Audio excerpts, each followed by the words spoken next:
Cosmic Korners wasn't originally called that. That name, as I understand it, came about, 1957 or 58, I think. Sputnik kind of got everyone excited for space, you see. Now, I never been there after the season of 53 ended. My dad got a job in Denver, so we all pulled up stakes and moved right after New Year's in 1954. I was 17 at the time. Finished my last year... Pardon me. Finished my last year of school in Denver, but I did work at the original Treemont Drive-In and the new Treemont up until the end of the season. Now, the original Treemont Drive-In wasn't much. Not much more than an open field with an old barn on it. That was part of Pete Crenshaw's old farm. Pete never had any luck with that particular field for some reason. Seemed like the land was just no damn good. Couldn't grow a crop that didn't wither on the vine, and the cows just didn't like it. Wouldn't graze there. Hell, they'd even occasionally kick a fence over and wander off to another field rather than eat the grass.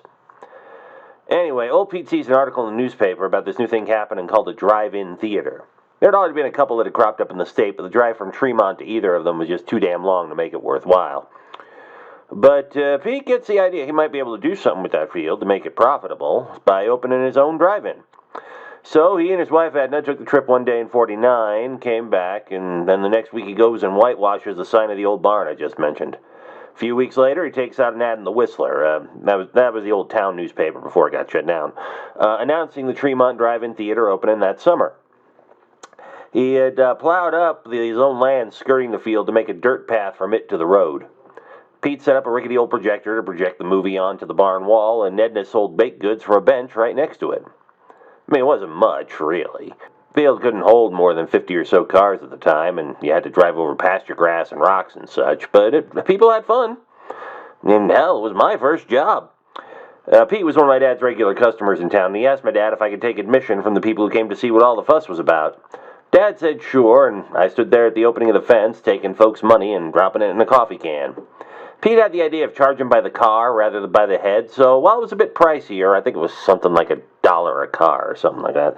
With 4 people, you were paying 25 cents a head, which was nearly half of what you pay per head at a normal movie theater at that time. Bring more people with you, that not only spreads out the cost of admission, but it meant that Edna could sell more snacks.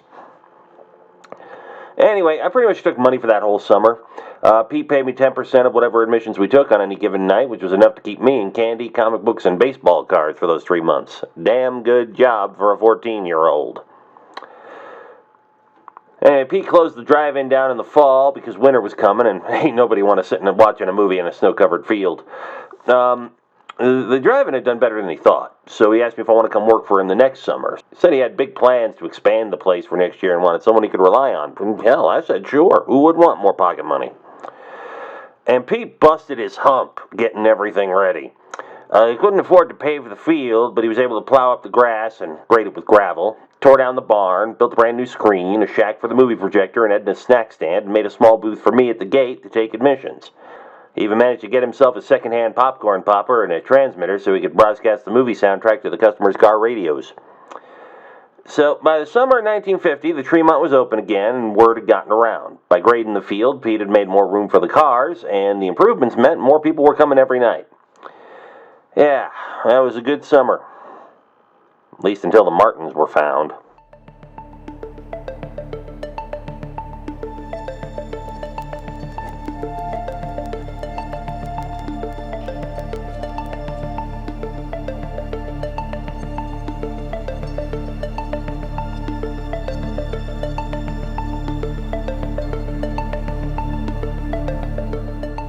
So, Sheriff Hardcastle, Orrin, not Mitch, he comes out with the deputies and Doc Mathers, who was acting as the county coroner at the time, and they investigate, and near as they can figure, the Martins dropped dead of natural causes. Of course, nobody could explain why they did it at the Treemont, or why they weren't in their car. Wasn't any reason for them to get out. Best Doc Mathers could figure they died long after the show was over, and everybody had gone home. Pete and Edna had closed things up earlier, and there were always a couple of stragglers. Pete usually did the rounds to tell the lollygaggers it was time to go home, but after that he usually just went back to the house after locking up the projector shack. And I got no idea how he missed the Martins' car. I don't know what even they were doing out there. I don't know. Naturally, word got out, and of course the rumors got started. Kids at school were saying things like the Martins had been scared to death by the movie playing, which I knew was bull because the last show of the season had been a print of Casablanca Pete had managed to dig up somewheres. And people took to gossiping like people do. I won't repeat some of what got around town because I don't like speaking ill of the dead, especially at my age. But there were a lot of outlandish stories about why the Martins were still there that night. And over time, people just kind of stopped worrying about the whole thing. Sure, the Crenshaws got a few nasty look in town for a while after that, but by the next summer, this would be 1951, everything seemed to have been forgiven, if not forgotten.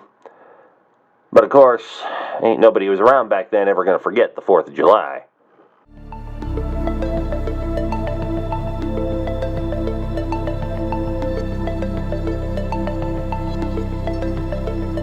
I still don't know exactly what happened.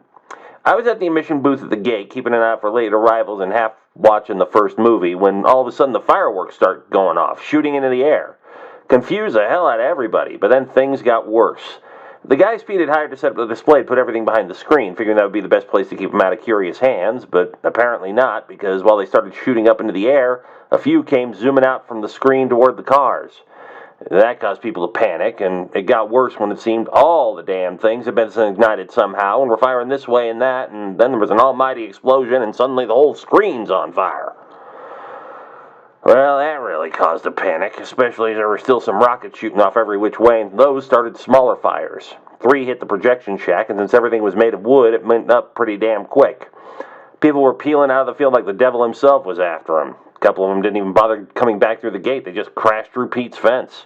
I nearly got myself run over when one driver hit the gate at the wrong angle and took out my booth. I barely managed to get out in time.